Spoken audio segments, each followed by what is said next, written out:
बड़ा इंट्रोवर्ट हूँ। अरे नहीं भाई। एंड आज का जो पॉडकास्ट है वो ना सिर्फ मेरे बड़े भाई के साथ है, हम सब के बड़े भाई के साथ है, जाकिर भाई। Enjoy the show. तो ऐसे कोई एक आपके साथ मोमेंट हुआ रिसेंटली जहाँ पे आपका कॉन्फिडेंस लग गई हो? रिसेंटली नहीं हुआ, बहुत साल पहले हुआ था एक बार ऐसा।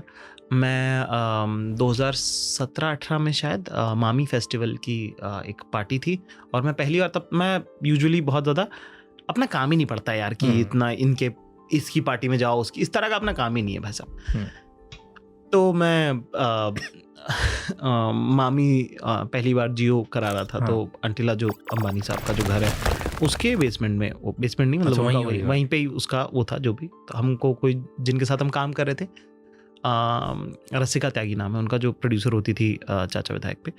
तो वो बोली कि उनकी दोस्ती यारी थी उन लोगों से, तो उनका चलो हमारे साथ चलो। हम उनके साथ चले गए। वहाँ पे हमने देखा एक साथ इतने सारे सुंदर लोग बहुत अच्छे कपड़े में, और हम तो ऐसे ही कैजुअल से ही चले गए थे। तो बड़ा उस टाइम पे वो लगा, पर मैंने जब देखा ध्यान से तो मुझे समझ में कि वो सारे सुंदर लोग इतने इनसिक्योरिटी की स्पेस में हैं अभी इस वक्त, क्योंकि वो भी अपने काम के सिलसिले में आए हैं ना यहाँ पे, कि वो खुद उस गुंतारे में लगे हुए हैं कि कोई देख ले, कोई नोटिस कर ले, कोई काम का मिल जाए, सब वो सब ठीक लग रहे हैं नहीं लग रहे हैं। क्योंकि सुंदर कपड़े बहुत अजीब अजीब होते हैं, ठीक है, उसके अंदर कोई भी कंफर्टेबल नहीं होता, ठीक है। वो लगते सुंदर है फोटो में, उसके अलावा उसका कोई यूटिलिटी नहीं। तो वो भी थोड़ा सा है कि ये खसक तो नहीं रहा, यहाँ से तो नहीं आ रहा, ऊपर नीचे तो नहीं हो रहा, ओ इससे वो क्यों बात कर रहा है उससे। वहाँ पे इतनी इनसिक्योरिटी थी कि मैंने कहा यार इससे तो कॉन्फिडेंट ही हूँ मैं।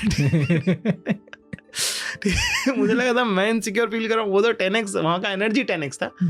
उस दिन जब से मुझे रियलाइज हुआ तब से मैं बड़ा खुश रहता हूँ। मैं बस देखता हूँ लोगों को पार्टियों में जाके कि अरे अच्छा, अरे तो बस वही दिन था, तब से अपना खुल गया शहर। ये रॉयल एल्बर्ट हॉल लंदन, आप पहले हिंदुस्तानी बने जो उधर गए और हिंदी में आपने शो किया जी। एंड फुल था वो हाउसफुल था। मतलब खैर तो कोई बड़ी बात नहीं है, क्योंकि वो जगह पिछले 150 सालों से एग्जिस्ट करती है। तो वहाँ पे बहुत लोगों ने परफॉर्म किया है, हिंदुस्तान से बहुत लोगों ने परफॉर्म किया है वहाँ पे। लता जी ने वहाँ पे परफॉर्म किया है। मेरे वालिद साहब, क्योंकि मैं म्यूज़िक के कल्चर से आता हूँ, मेरा संस्कार वो वाला है, इन क्लासिकल फैमिली से मैं आता हूँ। तो मेरे वालिद साहब ने मुझे बताया था कि जिस भी कैसेट सीडी पे अगर रॉयल एल्बर्ट हॉल लिखा हो तो मानना है कि वो उस आर्टिस्ट का सबसे अच्छा परफॉर्मेंस होगा, कि अगर वो वहाँ जाके उन्होंने हल्का माल नहीं दिया है वहाँ, कि अगर रॉयल एल्बर्ट हॉल में तो टॉप क्लास है। तो उस जगह का नाम मेरे जहन में यहाँ से शुरू होता है, ठीक है। एज अ कमेडियन मैं एशिया का पहला कमेडियन बना जो वहाँ पे गया। हिंदी में करना वो अपने आप में एक बड़ी बात है, क्योंकि बड़े वो लोग का थोड़ा सा है कि कौन है क्या है क्यों करना है हिंदी में, ये वो का बिकेगा नहीं बिकेगा वो सब। आई वॉज वेरी लकी कि मुझे ये अपॉर्चुनिटी मिली, क्योंकि उसके ठीक पहले मार्च में इसी साल, अक्टूबर में ये था, अक्टूबर 8 को, मार्च में मैं कुछ 12-13 दिन लंदन में था और मैं 3000 टिकट, ऑलमोस्ट 2500-3000 टिकट्स बेच के आया था। तो बैक टू बैक जाना वो एक थोड़ा सा था।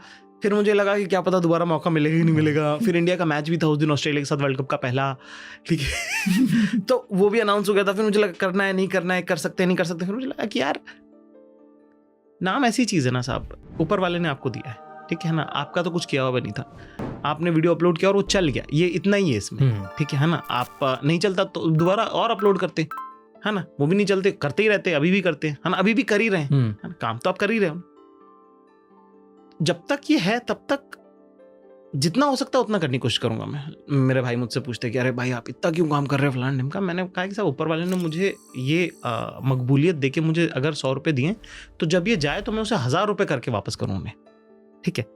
तो मुझे लगा कि रॉयल एल्बर्ट हॉल कर लेना चाहिए, रिस्क लेंगे, खाली भी होगा तो हमने किया था और क्या, है ना। वो हम तो गए थे, हम कर आए हुए का, है ना, कि क्यों डरे कि कुछ नहीं होगा, कुछ ना होगा तो तजुर्बा होगा, ठीक है ना। सही। तो उस शेर है, मेरा लिखा हुआ नहीं है ये, किसी बहुत अच्छे शायर, मेरे ख्याल से शायद राहत साहब का है, मुझे कंफर्म नहीं है, आप लोग कमेंट में बता दीजिएगा। तो उस माइंडसेट के साथ हमने हाँ कर दी। पता नहीं यार, पर वो बिग या हमने वहाँ के जो प्रमोटर्स थे उन्होंने यार बड़ा होर्डिंग लगवाया यार वहाँ पे, मतलब वहाँ का लेस्टर स्क्वायर, जो भी उसका नाम है यार, ठीक है ना, लेस्टर स्क्वायर, लेस्टर जो भी उसका नाम है, वहाँ पे साहब होर्डिंग लगा, ये सब हमको बहुत मौज आती है सब। हम देखते हैं 3 जगह होर्डिंग लगा है साहब, ठीक है। एक मेरा जो पैतृक गाँव है राजस्थान में, वहाँ पे जो मेरे फोर फादर्स जहाँ से आते हैं वहाँ पे इंदौर में रिगल चौराहा, मैं ना प्लैनेट प्रेसिडेंट नाम के होटल में काम करता था। प्लैनेट में? प्लैनेट पे, हाँ। ओह, मैं सितार बजाता था वहाँ पे रेस्टोरेंट में। अब Okay. उसका नाम लेमन ट्री है ना, हाँ, ठीक है। तो मैं 10th 11th 12th first year second year 1 2 3 4 5 साल मैंने वहाँ पे, बीच का 1 साल का गैप था, पर ऑलमोस्ट 4 साल मैंने वहाँ पे प्लैनेट प्रेसिडेंट में, मैं रेस्टोरेंट में, मैं म्यूजिक का कॉन्ट्रैक्ट मेरे पास था। तो वो तो रात को 11:30-12 बजे आप आ रहे हो तो शेयर ऑटो लेके जाना है, तो वहाँ पे मैं 4 साल उस चौराहे पे खड़ा रहा। उस चौराहे पे जब होर्डिंग लगा इंदौर का जब शो किया, तो वो बहुत मेरे लिए प्राइसलेस मोमेंट था। प्राइसलेस भी नहीं है। एक लोग जब सक्सेस के बारे में बात करते हैं ना, तो उनको ऐसा लगता है कि एक दिन ऐसा आया और सब पलट गया। वो एक दिन नहीं है, वो बहुत साल है उसमें, और वो बहुत थका। इट्स अ रेट्रोस्पेक्टिव फीलिंग कि पलट के देखोगे तो लगेगा कि हाँ सही हो गया था। और ना वो फिल्म थोड़ी है, जिंदगी तो जिंदगी है ना। फिल्म में बदलता है एक दिन में। फिल्म में होता है जब आप किसी को बोलते हो कि तुमने मेरे साथ गलत किया और वो तुमसे पलट के माफी मांगता है। असल जिंदगी में जब कोई आपसे गलत करता है आपके साथ, तो वो बस उसका एहसास होता है और वो ओवर द ईयर्स उसके बिहेवियर में रिफ्लेक्ट करता है कि उसको अपनी गलती का एहसास है।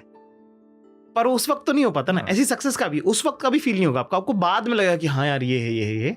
उसी तरह की फीलिंग रॉयल अल्बर्ट हॉल करके हमको आई कि जब हो रहा था तब तो हमको लगा था भाई शो करना है, शो है।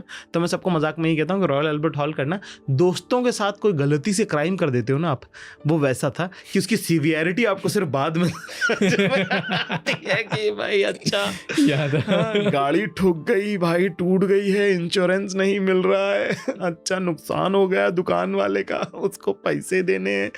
तो वो वैसा वाला कि अच्छा, तो वो कितना बड़ा था कि 6000 लोगों का हाउसफुल होना, रॉयल अल्बर्ट हॉल में पहली बार होना, वहाँ का जो स्टाफ था जो कि गोरा था, जस्ट उनको सिर्फ फील मालूम है कि क्या हो रहा है, उनको लैंग्वेज भी नहीं पता, वो इमोशनल हो गए कि क्या हो रहा है भाई यहाँ पे।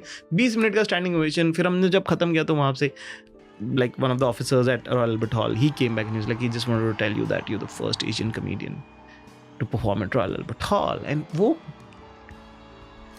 जब शो खत्म हो गया, शो खत्म होने के 1-1.5 घंटे तक हम लोग वहाँ पे खाना वाना हम लोग सबने वहीं किया। जैसे जैसे वक्त गुजरता गया वैसे वैसे उसकी सिवियरिटी फील होती गई कि ओ अच्छा ये हो रहा था, ये हो गया है, अच्छा कर दिया है क्या, ऐसे करके। पर बहुत अच्छा महसूस एकदम मेरे दिमाग में याद आ गई। आपने बोला था एक इंटरव्यू में या एक शो पे, जिस दिन मंडे 1 तारीख और न्यू ईयर एक साथ आ जाएगा, उस दिन हम जिम चले जाएंगे। तो कब ले रहे हो? प्रेशर मत बनाओ गाइस, सब लोग बहुत प्रेशर बना रहे हैं। मुझे रोज की 200 रीलें आ रही हैं इस बारे में और मैं नहीं जवाब दूंगा इसका, ठीक है। मैं 1 तारीख तक सोच रहा हूँ, मैं सोच के बताऊंगा। ओके गाइस, जिम का इनके घर के आसपास के सारे जिमों की प्लीज रिकमेंडेशन दे दो। मैं बिल्कुल मत भेजना मुझे। मैं 1 तारीख के पहले कोई बात जिम की नहीं करना चाहता हूँ। तब तक मुझे चैन से जीने दो। 1 तारीख पे बात करेंगे। तब अगर तुमने रील भेजी, मैंने देखी, मुझे मन हुआ तो मैं जा सकता हूँ, पर उसके पहले उस बारे में बात करके मेरा मूड नहीं खराब कर।